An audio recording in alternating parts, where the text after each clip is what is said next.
Chapter 55, third part of Don Quixote from Cervantes that treats about the Morisco Ricote. Of what befell Sancho on the road, and other things that cannot be surpassed.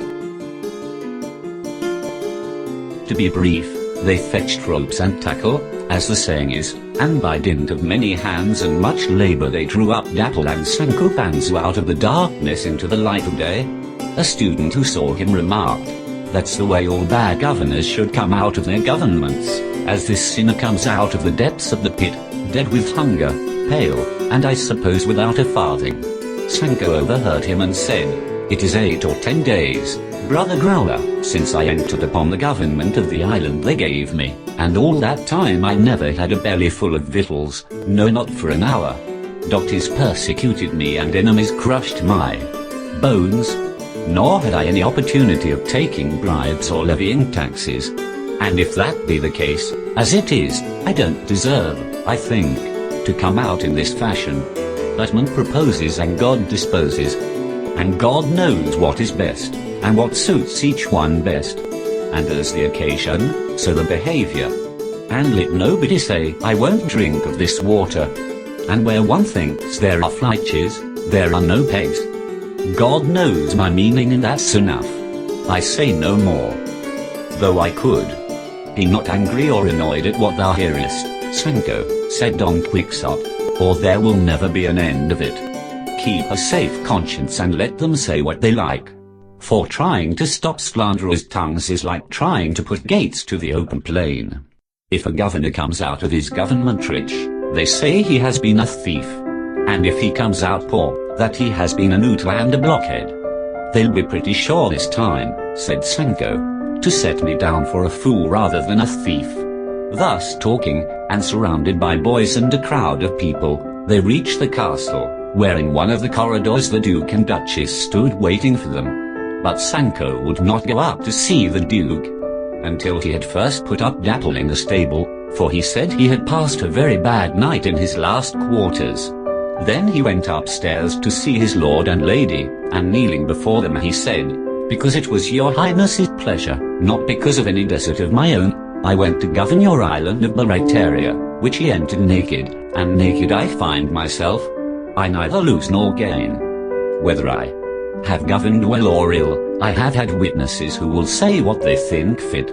I have answered questions, I have decided causes, and always dying of hunger, for Dr. Pedro Riccio of Titiaferra, the island and governor doctor, would have it so. Enemies attacked us by night and put us in a great quandary, but the people of the island say they came off safe and victorious by the might of my arm. And may God give them as much health as there's truth in what they say. In short, during that time I have weighed the cares and responsibilities governing brings with it, and by my reckoning I find my shoulders can't bear them, nor are there load for my loins or arrows for my quiver. And so, before the government threw me over I preferred to throw the government over. And yesterday morning I left the island as I found it, with the same streets, houses, and roofs it had when I entered it. I asked no loan of anybody, nor did I try to fill my pocket. And though I meant to make some useful laws, I made hardly any, as I was afraid they would not be kept. For in that case it comes to the same thing to make them or not to make them. I quitted the island, as I said, without any escort except my ass.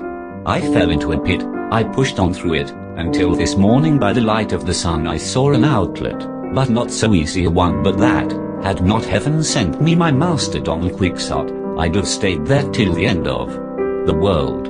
So now my lord and lady Duke and Duchess, here is your governor Sancho Panza, who in the bare 10 days he has held the government has come by the knowledge that he would not give anything to be governor, not to say of an island, but of the whole world. And that point being settled, kissing your worship's feet, and imitating the game of the boys when they say, leap thou, and give me one, I take a leap out of the government and pass into the service of my master Don Quixote.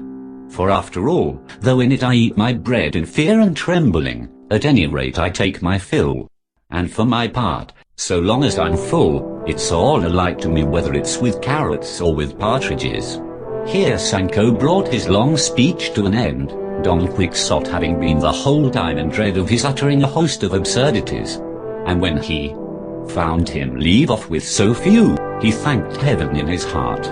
The Duke embraced Sancho and told him he was heartily sorry he had given up the government so soon, but that he would see that he was provided with some other post on his estate less onerous and more profitable. The Duchess also embraced him, and gave orders that he should be taken good care of, as it was plain to see he had been badly treated and worse bruised.